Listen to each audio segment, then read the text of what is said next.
Shri Chaitanya Manobhishtam Stapatam Yena Bhutale Swayam Rupa Kadamayam Didanti Swambadantikam Bandeyam Shri Guru Shiyata Parakamalam Shri Guru Vaishnavam Cha Shri Rupam Sagrajatam Sahagana Raghunatam Vitam Tam Shijivam Sadvaitam Sadhutam Prijana Sahitam Krishna Chaitanya Devam Shri Radha Krishna Padam Sahagana Lalita Shri Vishwatam Cha He Krishna Karana Sindhu Dina Bandhu Jagatpate Gopisha Gopikanta Radha Kanta Namostate Tapta Kanta Gaurange Radhe Vrindavaneshwari Vrishabhana Sutadevi Pranamani Hari Priye Vanchakapatrubhyascha Kripa Sindhubhyacha Patitanam Bhavanebhyo Vaishnavebhyo Namo Namah.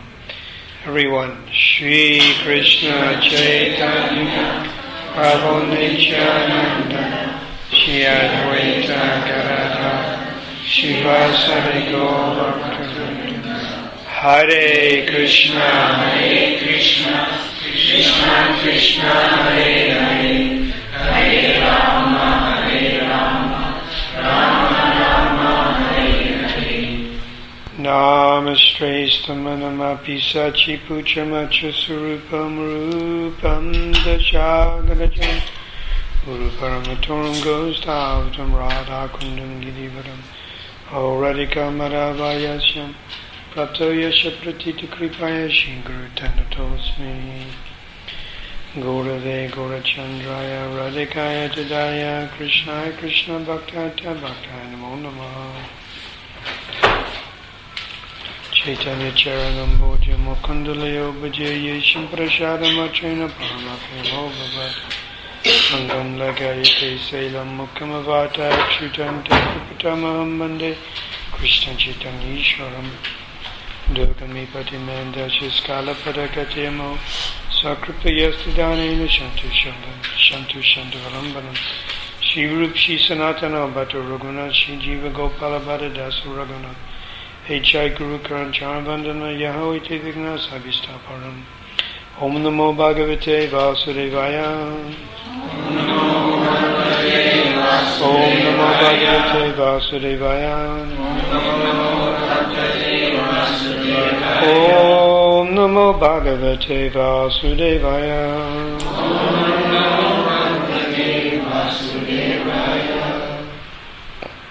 So those prayers I was reciting, Pangam Lagayate Sailam Mukhamavata Akshutam Takripatamaham Bande Krishna Chaitanya Ishwaram, that by the mercy of the Supreme Lord a Pangam Lagayate Sailam, a lame man or woman can cross the mountain, and a dumb person can recite the Vedic scriptures. So by the mercy of the Lord, a blind man can see the stars, a deaf man or a dumb man can recite eloquent poetry in the Vedic scriptures, and a lame man can cross the mountains. By the mercy of the Lord, anything is possible. So this morning I was playing a tape of Prabhupada. He was talking in 1973 in London. At that time I just joined. Unfortunately he was giving the talk, I think most of the talks I missed. He was a Bhaktivedanta Mana, and I was in the city distributing books. That's how it was in those days. Anyhow, Prabhupada is talking about chapter 1 of Bhagavad Gita, text 1. Chapter 1, text 1. Dhamma kusetra kuru kusetra samavita yuksava mamika pandava chaiva kimukuraveta sanjaya. Where's the Bhagavad Gita? This is GBC from Merebank. It's doing a very good job. It's just everything's delayed reaction. said it will happen. But first, I have it. He'll come and now they're going to race home to get it. You tell him I got Bhagavad Gita, he doesn't have to run home to get it.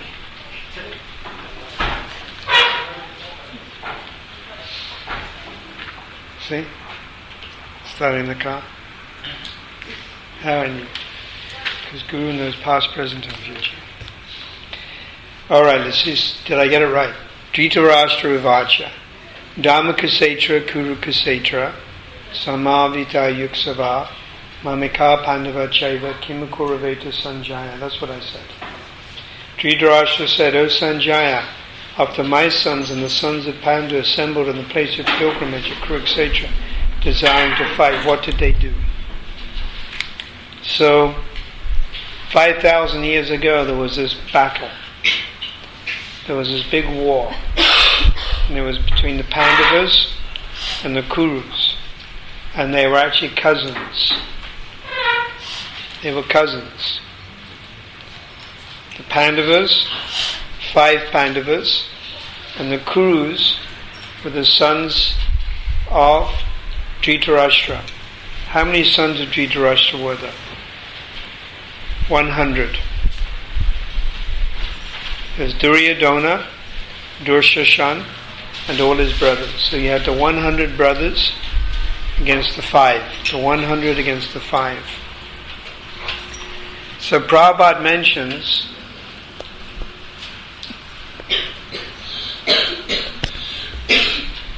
you can sit in the seat, Magori.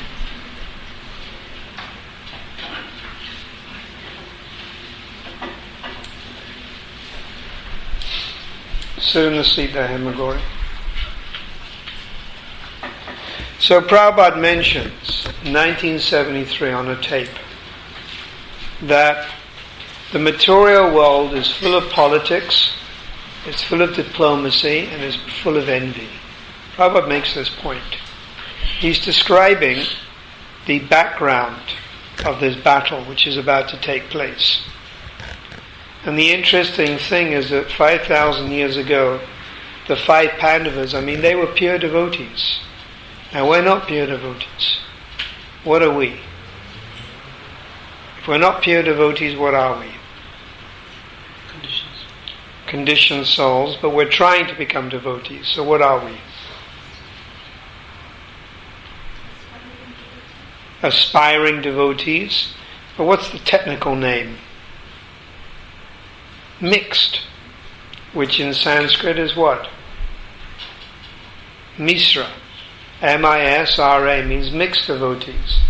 Because we accept Krishna as God, and that's the qualification of a devotee. The first qualification of a Vaishnava is to accept Krishna as the goal of life. So do you all accept Krishna as the goal of life? Yeah, all of you accept Krishna as the goal of life. But you're not engaged in 100% pure devotional service. Because you're also attached to your husband and wives and children. Like I went to see Sranagati yesterday. You know Sranagati? You know Sranagati? He's my oldest disciple. He's 85 years old. He lives in Tespa Place. You know Tespa Place? Do you know Merebank? I think everyone can smell Merebank. So it's right near the oil refinery, Tespa Place. Just before Tespa Place, Dinapar Road. Yeah, I know Merebank. Dinapar Road. I know Merebank better than most of you. So Sranagati is 85 years old. He's one of my first disciples. And I asked him, you chant every day, what are you praying to Krishna for? And he said, to keep my health and to make sure the whole family is all right. And his son is a Christian, his daughter-in-law is a Christian, the rest of the family are Christians, so it doesn't really have any meaning. So that was his understanding. He's chanting Krishna's name. So to keep his health, because he's 85 and he's still walking around and he's all right, and to keep the family all right. Of course, Krishna consciousness is so powerful that although he doesn't have Sambandhana Gyan means knowledge. He doesn't really have real knowledge. Still, he'll make tremendous advancement. But he's very fortunate. He's a rare soul. He doesn't really know the science, And he has, he wants Krishna to look after his son and his daughter, and they eat meat, and they're Christians, and so in other words, he's a mixed devotee. Mishra means mixed. He's a mixed devotee. He's not following the process of pure devotional service in this lifetime. In the next lifetime maybe, but not this lifetime. So, Arjuna, who are the 5 Pandavas? Yudhishthira, Bhima, Arjuna, Nakula, and Sahadev. The 5 Pandavas, they're pure devotees. They're not mixed. They're pure devotees. They're way above us. They're all in Sakyaras. Sakyaras means what? Friend of Krishna. There's 2 types of friends. Sambrahma and Gaurave. Sambrahma, Priti, Sakyaras, and Gaurave. Sambrahma is lower and Gaurave is higher. And they're in Sambrahma. Sambrahma means reverential. There's some reverence. Sometimes Arjuna prays. There's some reverence. But it's also, they're close. But it's not like the friendship of the cowherd boys. Who are the cowherd boys? Tell me some of the cowherd boys. Shridham. Subal. Arjuna, but not battlefield Arjuna. It's Gopa Arjuna. Other ones. Madhumangal. Stoka Krishna. Kalavinka. Gobata. Bhadrasena. Balaram. Amsu. Udvala. He's a very important cowherd boy, actually. So, their friendship with Krishna is much more intimate. It's in the second category, Gaurave. It's much more intimate. But battlefield Arjuna and Yudhishthira, their friendship is called Sambrahma. But they're pure devotees. The point is, they're pure devotees. So the example I'm giving is Sukadev.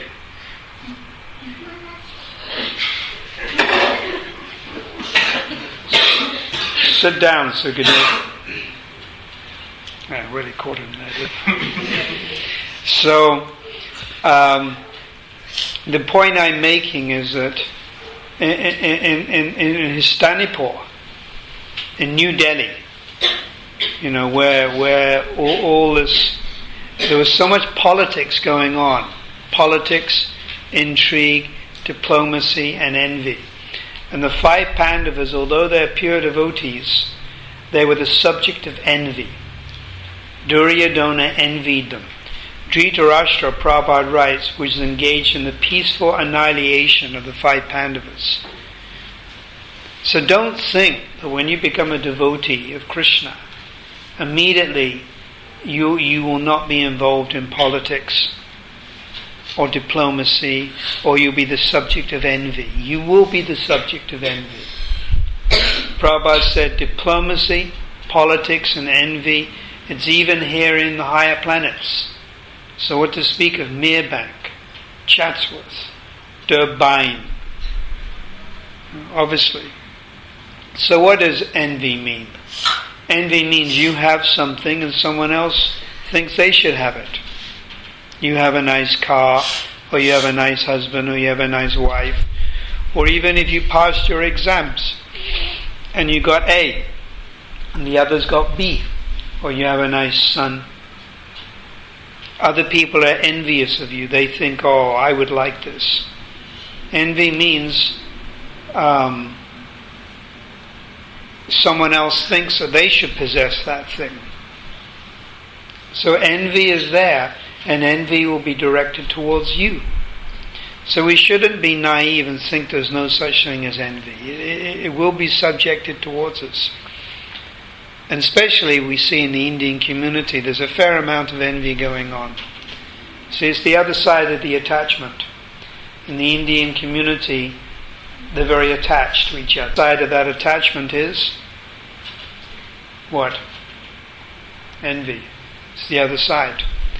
In the European community, in the Coloureds and the African community, there's also envy, but there's also attachment, but it's not quite as strong. But it can be.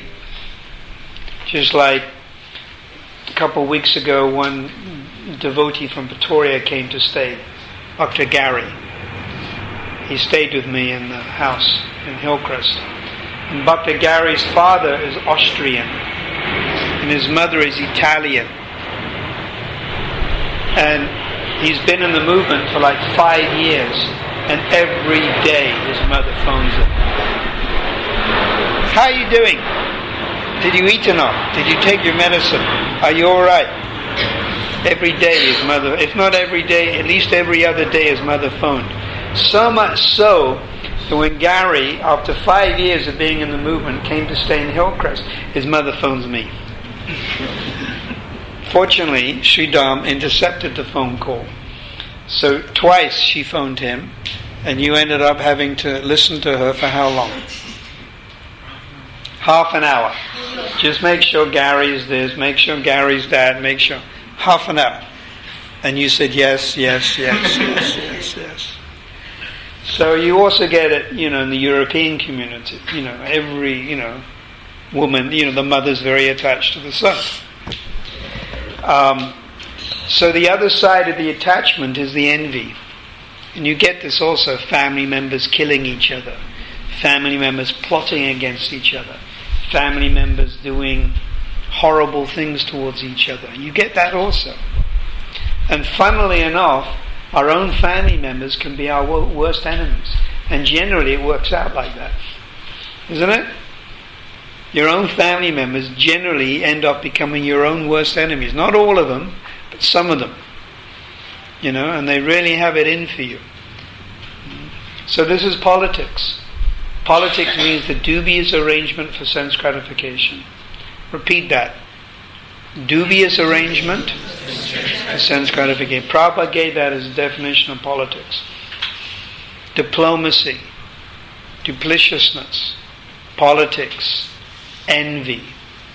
Prabhupada writes in the Chaitanya Charitamrita, Madhya Lila, chapter 19, when he talks about the latter beach, Bhakti latter beach, he says that duplicity and diplomacy check your spiritual advancement. That these two things check your spiritual advancement. To be too diplomatic and have too much diplomacy towards other devotees, it checks your spiritual advancement.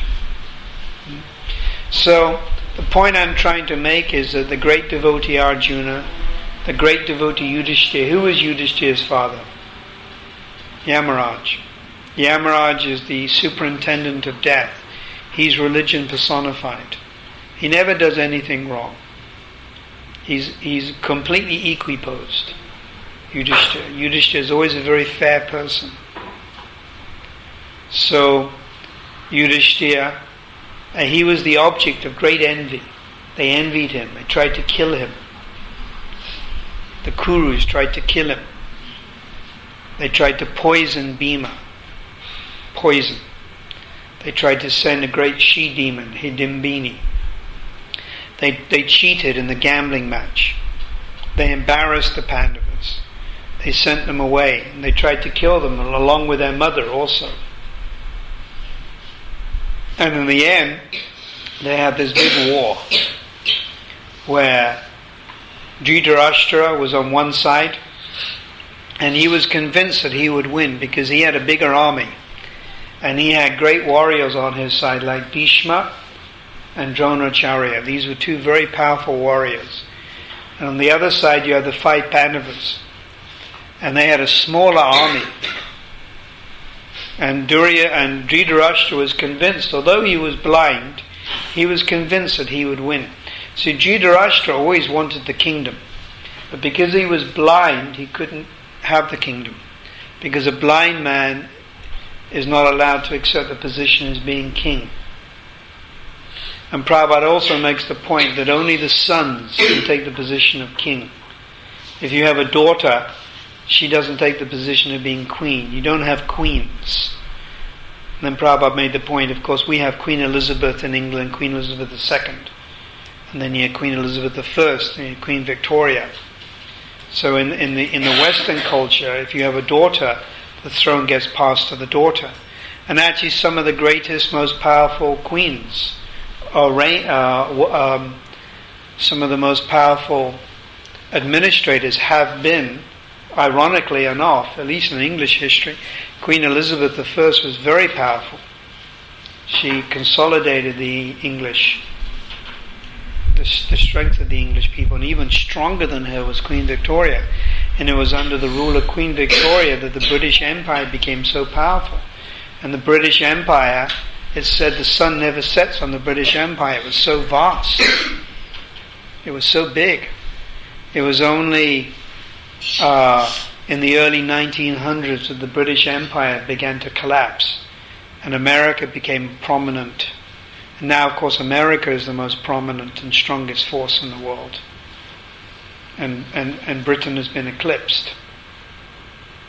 But previously, in the 1800s, it was the British Empire. Because they controlled Australia, New Zealand, Canada, Zambia. It was called Rhodesia in those days. North Rhodesia, South Rhodesia, other parts of Africa, the West Indies. India, of course, itself, which was the jewel of the British Empire. And at that time, Pakistan was part of India. Bangladesh was part of India. Sri Lanka was part of India. So anyhow, Prabhupada makes the point that in the Vedic culture, the woman is not given that position of being administrator. She has a different function. So Dhritarashtra wanted the kingdom, but he was blind, so he couldn't get it. So he became like a temporary controller. But he wanted that his children take it over. And he had 100 children, 100 sons and one daughter. And he wanted them to take it over. You see how politics is? My children, not the children of my brother. His brother was Pandu. And Pandu had the 5 sons, and we mentioned their names. Yudhishthira, Bhima, Arjuna, Nakul and Sahdev. So he wanted to keep it in his family. This is called sectarianism, party politics. Doesn't really make much difference, but he wanted to keep it in his family. See, he didn't want it to go out of his children. He wanted his children to be the rulers. So this is sectarianism. It's called skin disease. My wife, my son, my daughter, skin disease. Actually, we're all passing through this material world, and we have a certain husband and a certain wife, and we have certain children, but it's only for a few years. Why do we become so overly attached?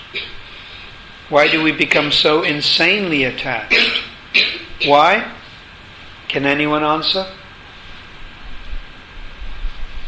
Why do we become so attached? What is it that makes us so attached to our particular wife and particular husband and parents and children? So many children living in Merebank. Why are we overly attached to our particular children? You know, so many people die every day. You read the obituary column, the death column in the Natal Mercury, in the Natal Witness, in the Daily News. So many old people die every day. But when our father dies, when our mother dies, then big problem. So what is it? It's an extension of the self. It's an extension of ourself. Connection with another living entity. Connection with another living entity. And this is due to what? The illusory energy. It's due to the illusory energy. The Lord has an energy. It's called Maya. It's very, very powerful. And this illusory energy covers you. And it makes you think, there is no God. I only have one life to live. It makes you think that I'm a man, I'm a woman. We're not man, we're not woman. It's interesting to note. I'm not a man, I'm not a woman. I'm the soul. You may have a spiritual body. That spiritual body may be female. That spiritual body may be a male. It's a spiritual body though. But I am not man, I'm not woman. But due to the illusory energy we think, I'm a man, I'm a woman. This is my wife. I will die for my wife. I will die for my children. I'll do anything for my country. Isn't it? Sometimes people die for their country. Like in Iraq, so many American soldiers are dying every day. It's about 2 or 3 every single day. They're dying for their country. They think it's very glorious to go and defend the fatherland, and get those Arabs and get that oil. And they're dying. They're being killed. So we're not this body, we're the soul. This is an important thing to understand. But we forget it all the time. All the time we forget it. So Dhritarashtra, he's a wonderful example of a miser. He's a wonderful example of someone who was overly attached to his family. And nowadays there's millions and millions of Dhritarashtras. And Mrs. Dhritarashtras also. They're all over Merebank, they're all over Chatsworth, they're all over Durban, they're all over South Africa. And they think this life, this one life is all there is to it, to one's existence. So getting back to the original point, we can expect politics, we can expect envy, people are envious of us. You can expect that. So now the next question, what do you do when someone is envious towards you? What do you do when someone does politics to you? Because I've just said it's inevitable. So what do you do? Who can give me an answer? Mr. Nandla? Just underquote you a bit. Chanting of the holy name. Chant the holy name. But we do that all the time anyhow.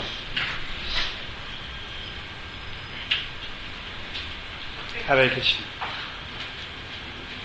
So what do you do when people are envious? Yes.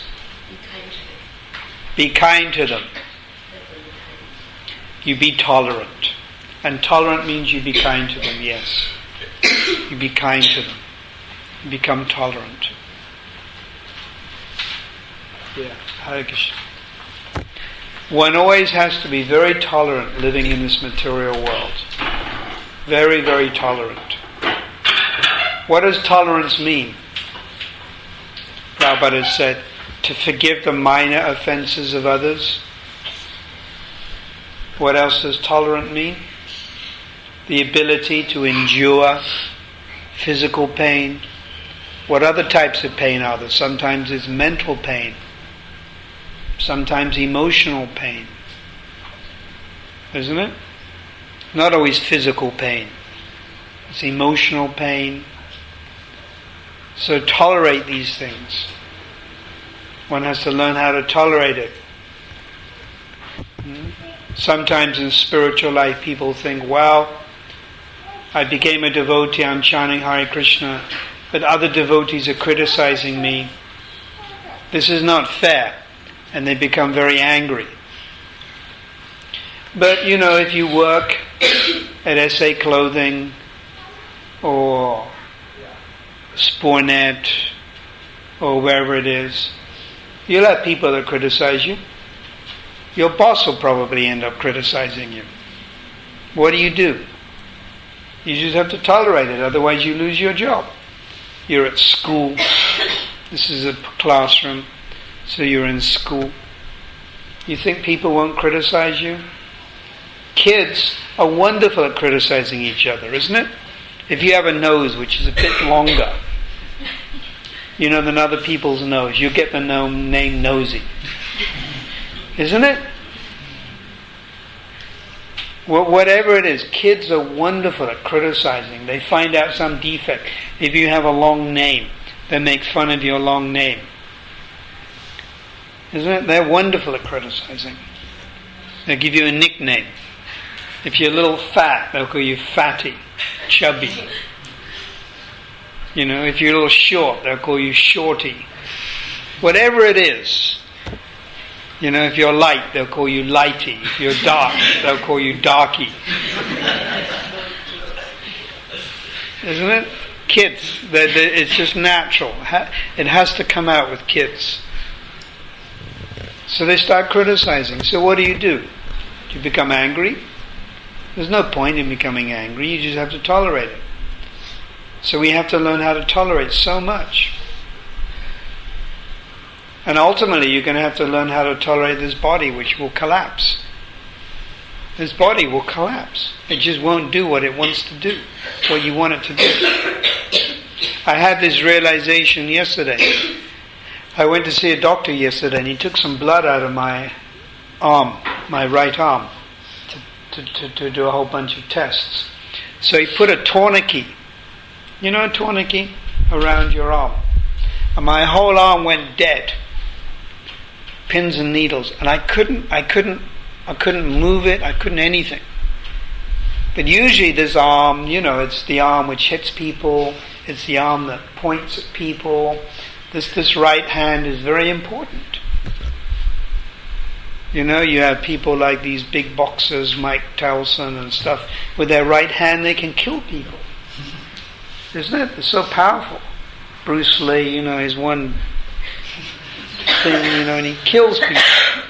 And yet this hand now it was useless. It was totally useless. It took 2 seconds and it was totally I couldn't do anything with it. And I realized how this material body is useless. It's useless. You think you can do so much. Bruce Lee, he was like, he had, the wonderful body and he could do anything, all this karate, and he got a brain hemorrhage. I always feel that's so ironical. That's Krishna showing. Mr. Bruce Lee, he can handle himself. He gets a brain hemorrhage. Well, what does he do about a brain hemorrhage? Does he do a backflip, kung fu, dragonfly, side kick? Because he has a brain hemorrhage. He has a brain hemorrhage, he dies. Bus, finish. 6 foot under. He's finished. That's it. His body's eaten by maggots and worms. What's the use of all his, one fingertip press-ups? What's the use? He had a brain hemorrhage, he's finished. This Muhammad Ali, classy as clay, also has Parkinson's disease. They're afraid that other boxer, forget his name, he's getting old now, 40, big boxer, and he's beginning to slur when he talks because people have hit his head too many times. But he's trying to make a comeback again. This is what happens, Parkinson's disease. You start going dilly, you can't speak properly, you slur. You can't remember your name. It's mental dementia. It's called mental diseases, mental dementia. Mental dementia is increasing. Did you know in America that half the population of people over the age of 85 have mental dementia? 50% of the population of America over 85 are senile. Mental dementia, and there's so many diseases like Parkinson's, Alzheimer's disease. It's got different fancy names, but it basically means you're going mentally retarded. It means you can't speak. You forget your name. You don't even know who are the people around you, your wife and husband. I saw this with my grandmother. When I'd go to see my grandmother, she had mental dementia. Mental dementia to the nth degree. You stand right in front of her, and you say, "How are you?" And she can't even hear what you say. She doesn't even know who you are. Then she starts talking about all the people that died 20 years ago. They all died 20 years ago, and she starts talking about it. It means she's living in the past. Mental dementia. Completely frazzled. Nothing up here. So this, unfortunately, is the way we're all going to go. But the wonderful thing is we're not this body, we're the soul. So many things you'll have to tolerate. And as you get older, you'll have to tolerate. And old means anything over 30. Am I correct? 30? Anything? How old are you? Anything over 30 means the body starts to run down. It starts to run down. You climb those steps and you can't do it like you used to do. Start getting headaches, start getting lumbago, arthritis, sugar, blood, high blood, low blood and no blood. Eyesight starts going, need glasses, teeth start falling out, put in the false teeth. Isn't it? You have to start dyeing your hair. Isn't it? We know who dyes their hair. It's easy to see. Start dyeing your hair, hiding those white little things. You know? So, anyhow, so many things we have to tolerate. So tolerate. And diplomacy, politics will always be there, and Prabhupada said. And even there we have, with the 5 Pandavas, so much politics. So you get politics even in ISKCON.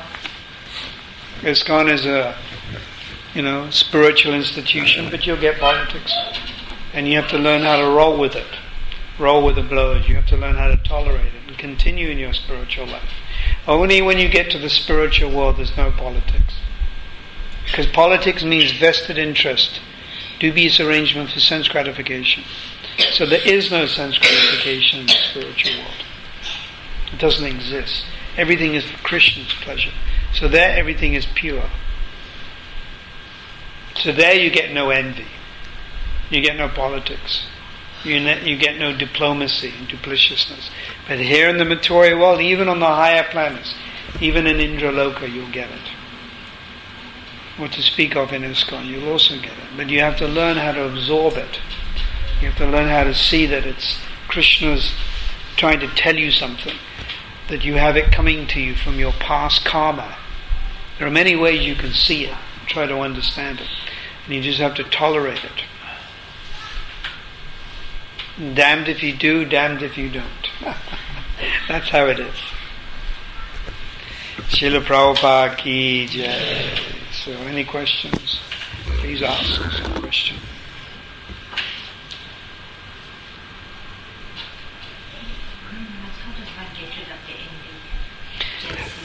How does one get rid of the envy? How does it get all wrong? I think first of all you've got to recognize it. Like you have a disease. Well, the first thing is you go to the doctor and you find out what disease it is. If you have tuberculosis and you go for chemotherapy, that's not going to help you. If you have flu and you go for AIDS injection or something, that won't help you. First of all, you got to say, yes, I am a little bit envious of this person or that person. Now I must be careful. So first you have to accept it and recognize it and admit it. And the medicine is that person you're envious of, you go and serve that person. Do some menial service. Glorify that person. Of course, chant Hare Krishna. Chant Hare Krishna is always the solution. But over and above chanting Hare Krishna, if you're particularly envious of a particular person, serve that person. Glorify that person. Try to develop positive thoughts towards that person instead of negative. That's if you're envious. But if other people are envious of you, what can you do? It's their problem. You just have to be very tolerant. So that's what I was talking about, being very tolerant. So we may have envy also. So first we have to recognize it. Yes, I have some rivalry with someone. It's not good. And then one has to address this in a very Krishna conscious way. All right, I must avoid thinking and saying bad things about a particular person. And I should go out of my way to be very positive about this person, first of all in my mind, and then verbally, and then even if I can do some type of service towards that person, it will help.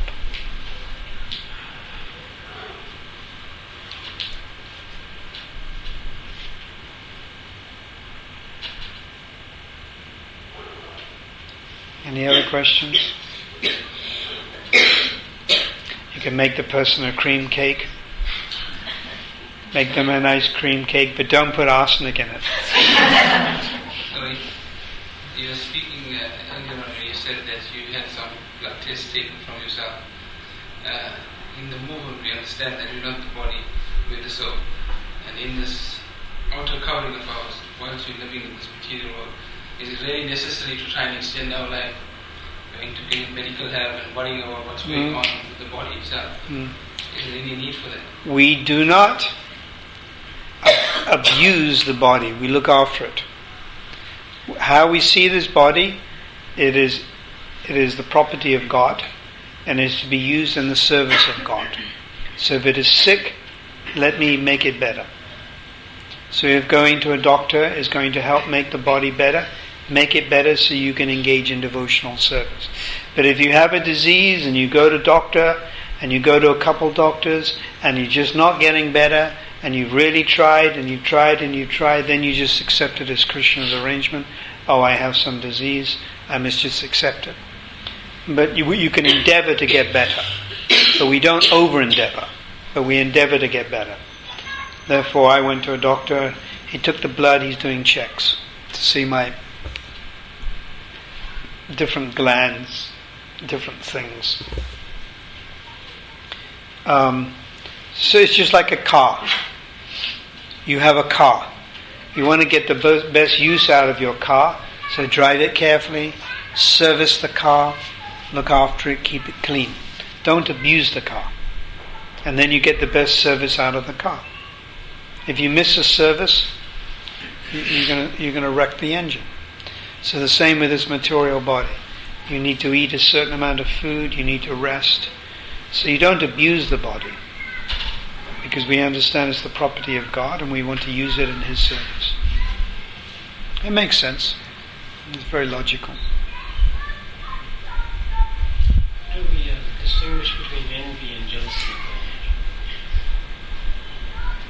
Envy and jealousy. I think they're very similar. I wouldn't even like to tell you the difference between the two. Probably the dictionary, if you look up the definition of the word envy in the dictionary, it'll probably say a condition of jealousy. And if you look up the definition of the word jealousy, it'll probably say condition of envy. Synonyms. Huh? Somewhat synonyms. I think they're synonymous. Envy seems to be sort of like a more deep-rooted thing.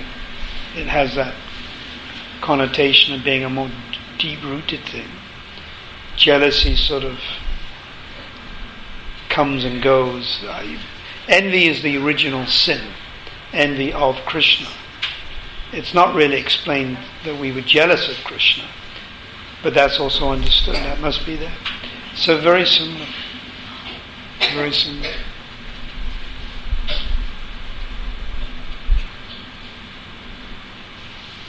Yeah, I would say that envy is a more deep-rooted condition of jealousy,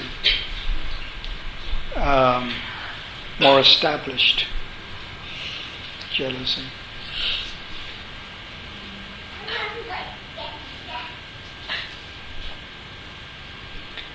Any other questions? I don't know, I'm just thinking jealousy may not be directed to any particular person or object, but it may pertain to yourself or family members. It's a guarding propensity in man to be jealous of your own belonging, your own possession. Can be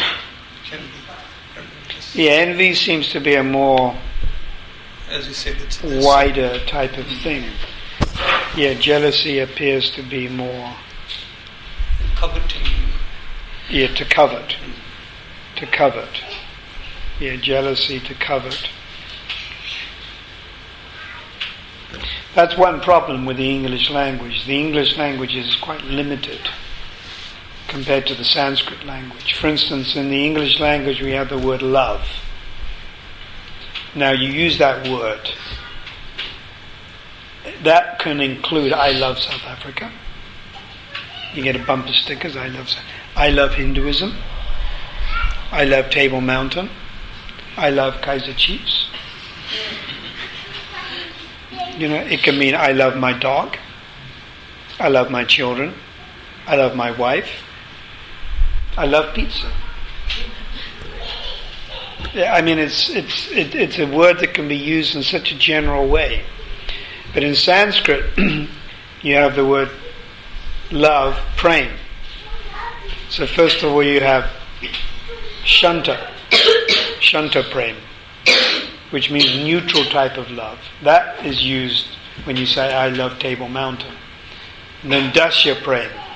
That's used when you say I love a particular master. And Sakya prem is when you love a particular friend. It's only used for friend. And Vatsalya prem is only used for parent. Can't be used for friend. And Madhurya prem is only used for lover.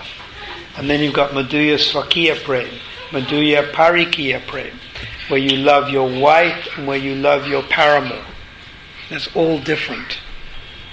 And then you've got prem, and then you've got sneha, and then you've got man, and you've got pranaya, and you've got rag, you've got anurag. These are all different stages of prem. You've got ruchi, a taste, you've got ashakti. So you can see how vast is the Sanskrit language.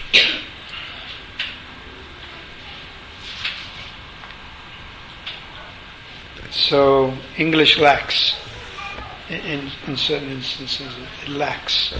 Prabhupada made that point also on the same tape, how Sanskrit is a much more definitive, subtle language, which is especially appropriate in spiritual life. Whereas English is a very technical language. It lacks certain type of subtleness, especially when talking about emotions and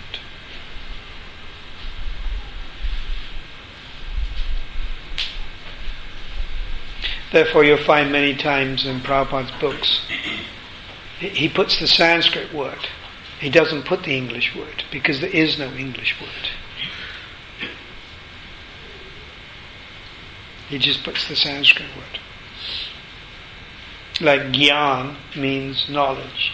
Vigyan means realized knowledge. But Vigyan also means scientific knowledge. But the word Vigyan has a much deeper connotation. Do you understand what is Gyan? Gyan is theoretical knowledge. Vigyan is realized knowledge. For instance, you go to school and they tell you water is H2O. 2 particles of hydrogen, 1 particle of oxygen. That's theoretical knowledge. Now if you perform an experiment in the laboratory and you create water, then you've realized it. And that's called Vigyan. So Vigyan is called realized or scientific knowledge. In other words, it's not just theory. You've actually realized it. So all of you have theoretical knowledge about Krishna and that you're not this body. But how many of you have realized you're not this body? Partially, a little bit, but not fully. So you want to turn your Gyan into something called a Vigyan. And you'll notice the word Vigyan includes the word Gyan. It's V-I, Gyan. So Vigyan includes theoretical knowledge. Vigyan is superior, it includes. But in the Western culture, the nearest word we have is faith. But faith is not really the right word, is faith. Faith is something very pliable. You can have faith in Hinduism tomorrow. Today, faith in Christianity. Yesterday, faith in Islam. Faith is it's a very nebulous word.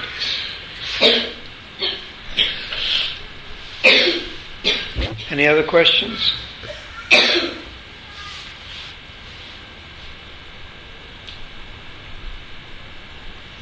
Is everyone chanting Hare Krishna? Are you chanting? Yes. How many rounds? Are you chanting? How many? 5. Very good. You chanting? How many? 2. Good. You're chanting? How many? 5. 5. After all these years? You're one of our all-time members from 25 years ago. You're doing 16. Hemagori. You? 16. Very good. You are? Are you chanting? How many? Nice. There's 2 hours. Are you chanting? Managing something? How many rounds? Really? Very good. Are you chanting? Your wife chanting? How many are you chanting? 5. Yes. You're doing something. It's alright. Satchiseelan. You know a seal? You can't grab hold of a seal. It's very slippery. You know, like you try to grab hold of a seal, it slips out of your hand. So, Seelan, how much rounds do you do? Very good. You? 1. How many? 1. 1. Good. How many heads you got? 1. 1. How many eyes you got? 2. Then why don't you do 2?